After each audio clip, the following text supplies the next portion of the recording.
Organização Mundial da Saúde, morrem anualmente no mundo cerca de 5 milhões de pessoas vítimas do tabaco.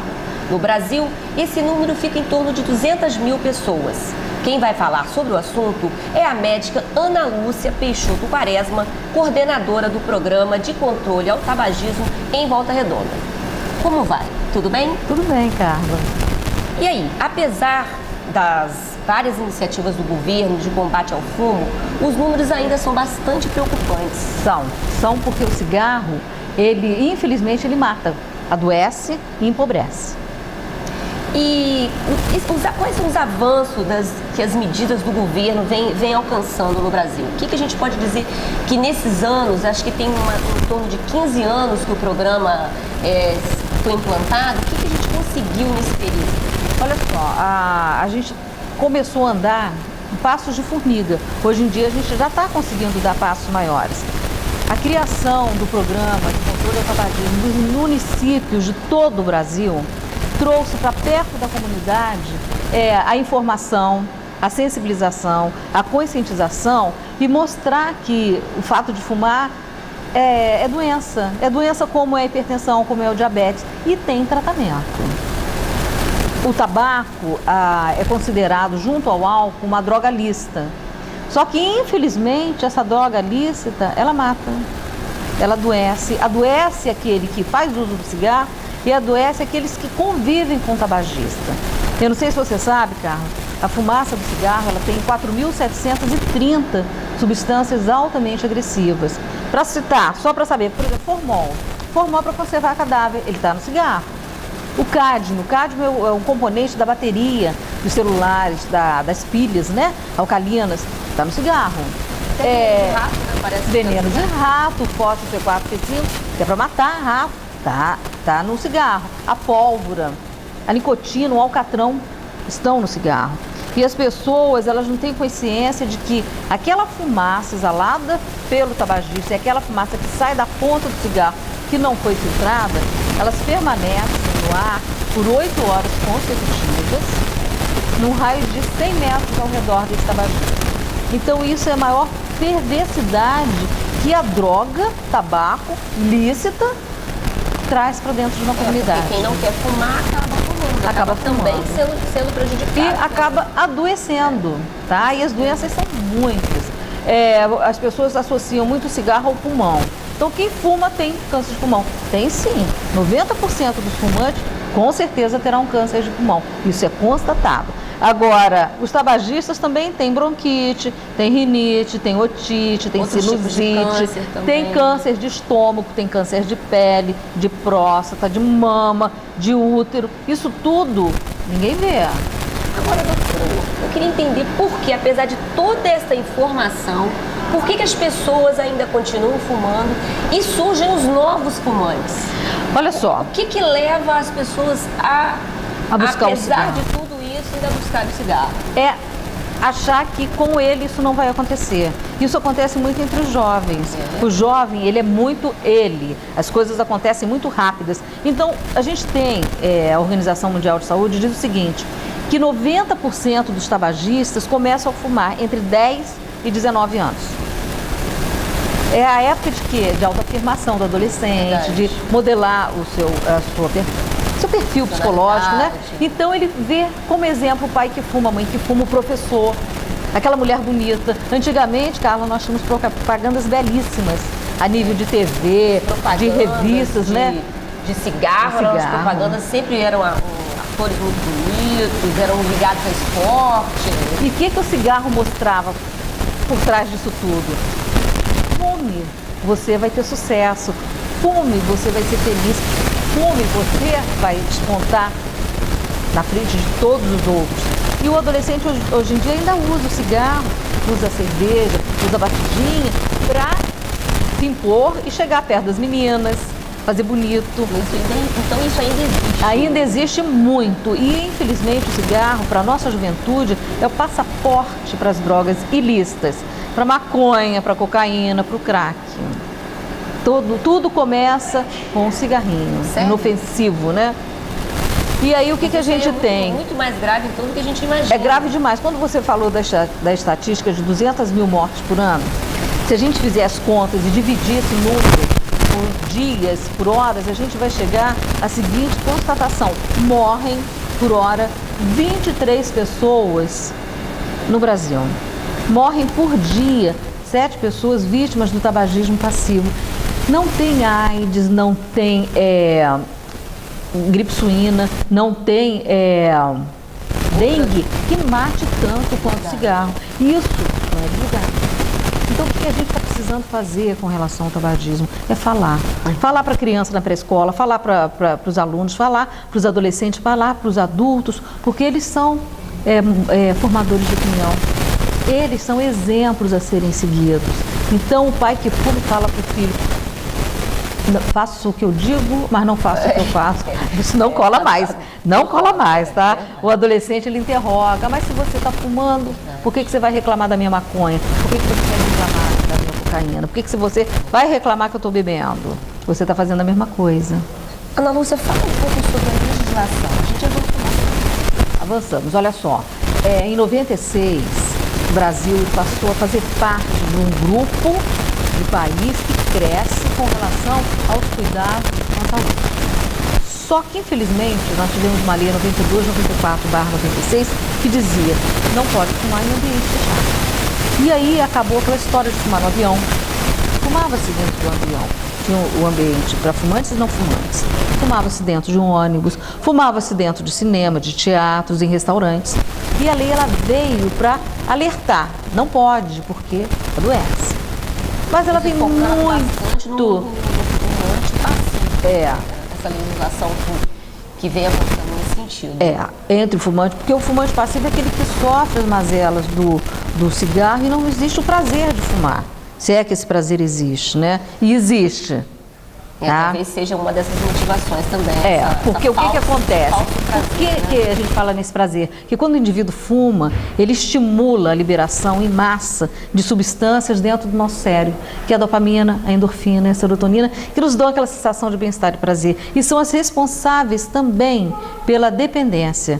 Porque a nicotina, ela promove essa liberação dessas substâncias. E quando essa substância baixa no nosso sangue, a pessoa fica, é a fissura, ela quer um cigarro, ela quer um cigarro, ela quer um cigarro. Aí ela fuma e se dá bem. Só que, o que acontece? Antigamente, quando o indivíduo começou a fumar, ele se satisfazia com 1, 2, 3, 4 cigarros por dia. Com o passar dos dias e meses, ele quer muito. Então, ele acaba fumando 1, 2 maços por dia. E ele, às vezes, acorda de madrugada querendo o quê? Cigarro, que baixou o nível de nicotina. Então a pessoa, ela fica atrelada a essa droga. E o cigarro, ele é a única droga, entre todas as drogas lícitas ou ilícitas, que provoca a tríplice dependência. Isso. O indivíduo, ela tem a dependência comportamental, tudo que ele faz, ele tem que ter o cigarro na mão. Ele tem a dependência psicológica, ele ficou nervoso, ele está contente, ele está feliz, ele está ansioso, ele tem o cigarro como companheiro. E tem a dependência física, que é essa provocada pela nicotina no organismo. Até o gestual da pessoa fica diferente, né? Ela está sempre... Até precisar pegar uma caneta, qualquer coisa, ela está sempre associando. E aí, o que a gente observa? Que o indivíduo, ele passa a ser um refém do cigarro. Se ele não tiver o cigarro, ele se expõe, ele sai de madrugada de casa, ele não quer saber se ele vai ser assaltado, se ele vai sofrer algum tipo de dano, ele vai para a rua atrás de um cigarro. E por incrível que pareça, Carla, as pessoas chegam a um ponto de colher guimbas pela rua por não achar nenhum estabelecimento aberto para comprar, leva aquelas guimbas para casa, abre e faz um cigarro e fuma. Correndo outros riscos, né? Porque está no chão, outros problemas, doenças, quem usou, né? E aqui no Brasil, infelizmente, do perigo. Então ela fica refém, ela é refém de uma droga. E qual o ser humano que quer ser refém de alguma coisa? A gente quer liberdade. E aí, quando esse indivíduo ele busca um tratamento, que é o que a gente propõe e a gente oferece, venha entender porque que o cigarro entrou na sua vida, venha entender como você pode colocar ele fora da sua realidade. E aí o indivíduo ele fala assim: poxa, recuperei meu olfato, recuperei meu paladar, porque perde e não percebe. E aí é o problema do fumante. Ele fuma, escova o dente, masca um Trident ou uma bala e fala assim: ninguém está sentindo o cheiro. Ele simplesmente, me desculpa a expressão, ele fede da cabeça aos pés. o falar dele tem um cheiro, o cabelo tem um cheiro, a roupa tem um cheiro, a transpiração tem um cheiro, a cor dos dedos fica amarelo. Quanto mais tempo a pessoa fuma, mais tudo isso fica meio que entranhado mesmo, como você falou, a transpiração. O cigarro, né? É aquele inimigo silencioso. Ele está do seu lado a todo momento, a toda hora, você utilizando dele. Né? É o falso amigo. E quando você descobre que você viveu tantos anos com ele e descobre como você pode colocá-lo a par da sua vida, é um ganho fantástico de qualidade de vida. Vocês têm observado essa experiência com os grupos de terapêuticos, né? Terapêuticos. Porque esses grupos... Esse ganho de qualidade de vida. De qualidade de vida. Isso? Porque o grupo, o que ele trabalha? Ele trabalha cognitivo comportamental. Tem algumas pessoas, em uma média de quase 50%, param sem a necessidade da goma, que é o repositor de nicotina, ou do adesivo, ou mesmo a bupropiona, que vem ajudar nessa fissura, nessa ansiedade que ele tem. Isso é um remédio a bupropiona. Ela atua como um antidepressivo. Entendi. Porque a droga entra na vida do indivíduo, Carla, pela propaganda, pela vontade de ser igual àquele ídolo e também pelas perdas. A depressão, a ansiedade, a tristeza faz com que você busque na droga um companheiro. E é onde ela entra. E nas mulheres, nós mulheres é que sofremos mais, porque nós temos a TPM. Então, uma forma de aliviar, né? De aliviar. E aí você dá um traguinho aqui, dá um traguinho ali, de repente você está fumando um cigarro, está comprando a sua cartela.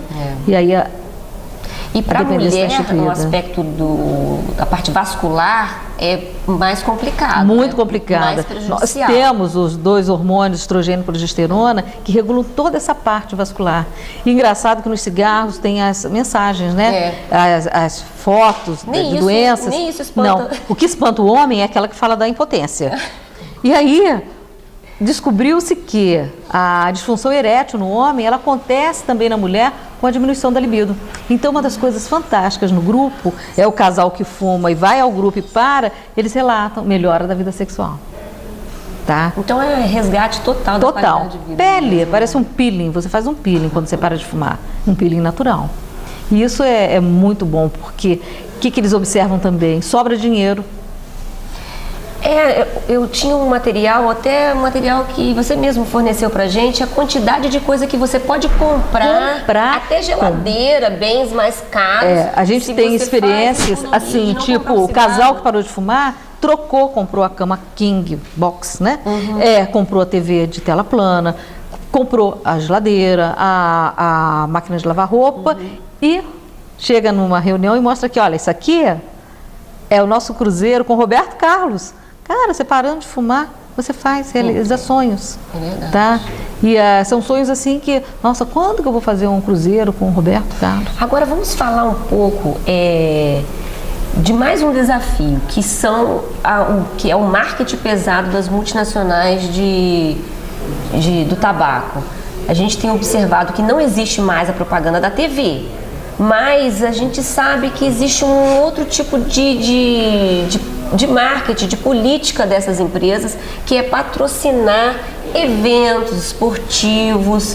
Como fazer será que a gente teria que estar mexendo na legislação também para poder combater esse tipo de... Olha só, Carla, a Lei 9294/96, século passado.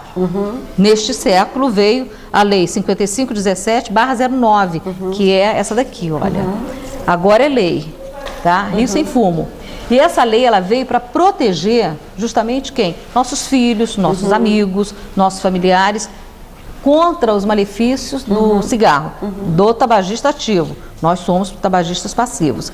Essa lei, ela também deu origem, foi originária da Convenção Quadro. A Convenção Quadro é uma convenção que existe a nível mundial, de todos os continentes, onde a gente propõe o quê? Acabar com a plantação da folha do tabaco. E a partir desse momento isso é uma coisa bastante complicado, é político e foi um envolvimento político. Teve um movimento muito grande a nível Brasil para que o Brasil fizesse parte dessa Convenção Quadro, para inclusive proteger os nossos plantadores de tabaco lá em Santa Catarina, no Rio Grande do Sul, em Pernambuco, no Piauí. Até porque os plantadores sofrem também o próprio plantio, agrotóxicos. Eles não usam o material de proteção EPI. eles se expõem os maléficos da plantação, eles têm a doença verde, as crianças ficam verdes, porque elas também trabalham na lavoura. E como complicações, eles têm leucemia.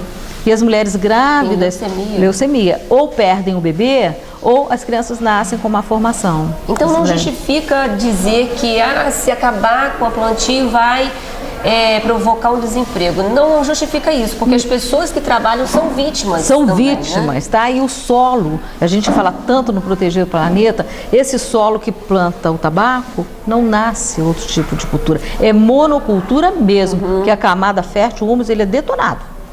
Tá?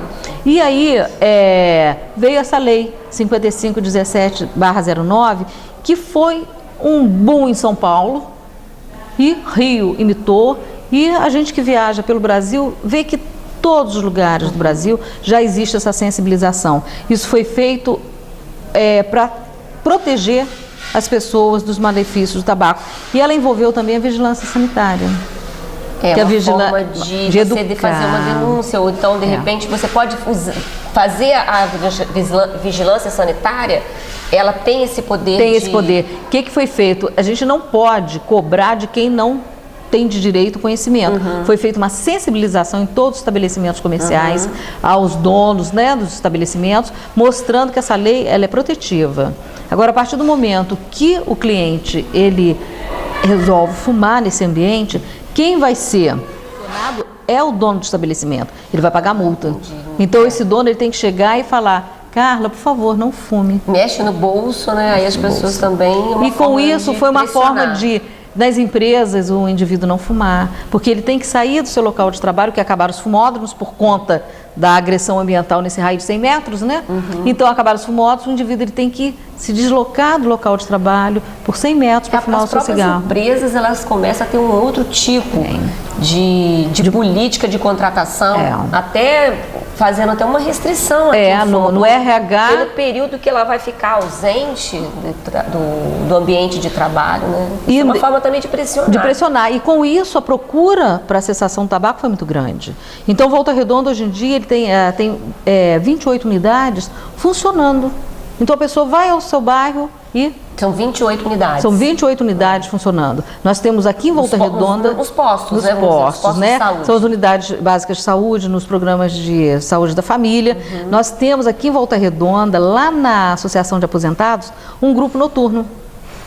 Porque a prefeitura ela não tem horário noturno de trabalho. Então, nós locamos a custo zero o espaço e temos uma profissional que ela atende aqueles indivíduos que não podem comparecer devido ao horário de trabalho. Então, ali tem esse grupo. Não tem desculpa para dizer não quero me tratar. Agora, é importante que as pessoas entendam que fumar é doença passível de tratamento, e nós temos tratamento e é gratuito. Agora fala um pouco sobre o papel da escola com relação à prevenção do uso do tabaco no meio dos jovens. Parece que foi feito um trabalho recente de capacitação dos professores das redes públicas, né? Eu acho que o grande barato do programa é atingir a população criança e adolescente, que a gente não quer tratar. A gente quer prevenir. Sai muito mais barato você evitar que uma pessoa adoeça do que tratar esse tratamento. Então, nós fizemos uma parceria com a educação para implantar o Saber Saúde na Escola, que é um projeto que existe no INCA, tá? Que já em alguns municípios já está deslanchando. Petrópolis é um município que não tem os grupos cognitivos comportamentais para tratar quem fuma, mas tem todo um trabalho de saber saúde na escola para evitar que esses jovens cheguem a provar o cigarro, porque ninguém sabe quem vai ser susceptível à droga e se tornar um dependente. Que às vezes não tem como você prever quem é uma pessoa, porque isso é a questão de DNA. DNA, é genético, é comportamental. Você vê numa família de 5 pessoas, 2 fumam e 3 não. Por que esses 3 não fumam? Se tem o exemplo, se tem o tabaco, eles são fumantes passivos, mas eles não desenvolveram a dependência. E aí você trabalhar isso na pré-escola, trabalhar na escola, no ensino fundamental, levar isso para dentro de uma universidade. E, infelizmente, Carla, a gente fala de médico, tem médico que fuma. Tá? Só que ele é um ser humano como qualquer outro, susceptível às agressões de uma dependência. Tá? Então, nós fizemos, mês passado, uma capacitação para 100 professores, lá na FAETEC. Então, eles foram sensibilizados da importância que eles têm dentro de um processo como formadores de opinião. A gente quer formar cidadão, e cidadão é aquele que respeita o outro.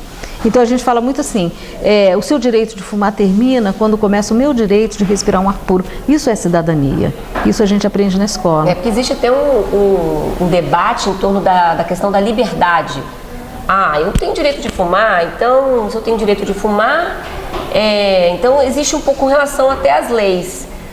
Mas é aquela história, se a fumaça do cigarro fica pairando por 8 horas... Então, o direito acaba sendo meio que comprometido mesmo. Com certeza, com certeza. E os jovens... É um agente poluidor. É um agente poluidor. Assim, né? Um agente poluidor. E a criança sofre. Você imagina pegar uma gestante fumando. Sabe, esse bebê está recebendo lá dentro do útero materno um sangue totalmente comprometido. Não teve o direito de escolher não ser fumante passivo. Ele já nasce um fumante passivo. Então, o compromisso da saúde com a qualidade de vida da população é muito grande. Agora, e o compromisso da sociedade como um todo nesse processo? Esse tema ele tem que ser tratado em outros espaços para promover essa sensibilização? Com certeza, Carla, ele tem que sair de dentro da Secretaria de Saúde, ir para as comunidades, para os eventos sociais, para dentro dos lares, na comunidade religiosa, não importa qual seja. As pessoas têm que falar do cigarro e tem que falar que esse cigarro está levando os nossos entes queridos para dentro de um hospital, para dentro de um CTI, para dentro de um portal da saúde. Tá? Portal da... Como é saudade. Que é? Saudade.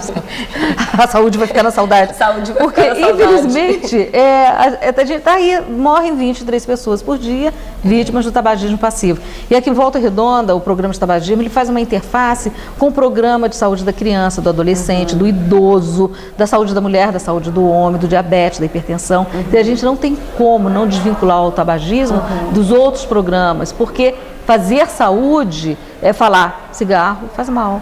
E eu posso cuidar de você se você quiser. Então a gente oferece. E o tratamento é fantástico. Por ser uma dependência química, e a gente sabe que a dependência química, a gente entra numa porta giratória. É difícil, é demorado você tirar um indivíduo da droga. Com o cigarro, em um mês você sai. Isso é interessante, apesar da tríplice dependência, se a pessoa tiver mesmo disposto, ela consegue um resultado mais rápido do que a outra droga. Sabe por quê? Porque ele passa a ser o seu próprio terapeuta. Entendi, ele fica vigilante. Ele entende que, como ele permitiu que o cigarro tivesse entrado na vida dele, ele é o agente fundamental para tirar esse cigarro da própria vida. Agora, Ana Lúcia, eu acho interessante falar dos 5 minutos da fissura. Não é tão difícil assim. 5 minutos passa tão rápido, né? Que é o que dura a fissura, como diz, a vontade de fumar. Faz qualquer coisa nesse período aí. Come uma fruta, bebe água. O que tem que ser feito nesse período quando a pessoa está parando de fumar? A gente brinca que o indivíduo, ele faz mais de 20 mil movimentos. Levar a mão à boca com o cigarro. Então, se o cérebro está esperando esse movimento, e a fissura, a gente sabe que dura 5 minutos, a gente orienta o seguinte, vamos trabalhar esses 5 minutos. Marca no relógio. Deu vontade? Então, eu vou imitar esse movimento mão-boca. Um copo de água, ou mesmo a garrafinha de água. Pego um cravo da Índia e boto na boca. Pego uva e vou comendo a uva lentamente, como eu faço fumando.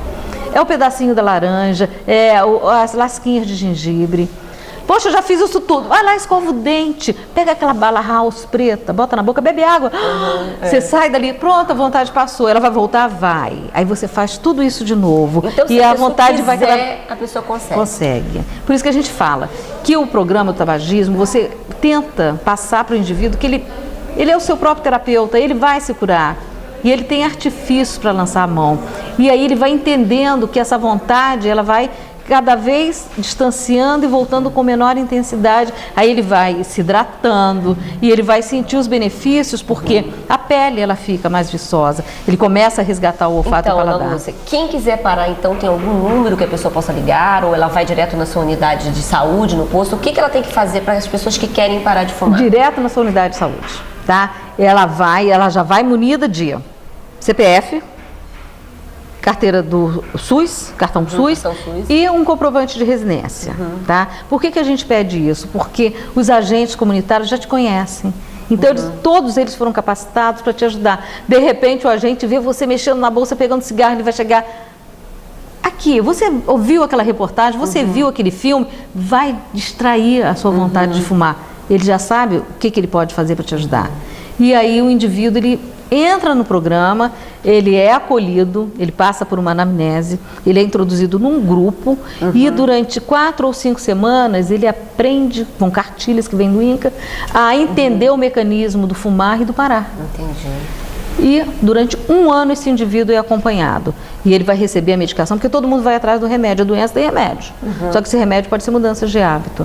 E para cada um o tratamento é individual, embora o trabalho seja em grupo. Então tá. Mais alguma informação ainda a ser passada? Eu gostaria de dizer o seguinte, para cada um indivíduo que deixa de fumar, 5 pessoas deixam de adoecer. 5 pessoas deixam de morrer, de amputar algum membro do corpo ou de ir parar no CTI. E parar de fumar é um ato de amor. Obrigada, foi um prazer enorme. Eu acredito que todas essas informações serão muito úteis para as pessoas. Quem quiser saber mais, nós temos o jornal, a edição de maio, no nosso site, no www.cruzvermelhavr.org.br, falando mais sobre o assunto, sobre o tabagismo, com a médica Ana Lúcia, que nos concedeu uma entrevista também para o jornal. E por hoje é só.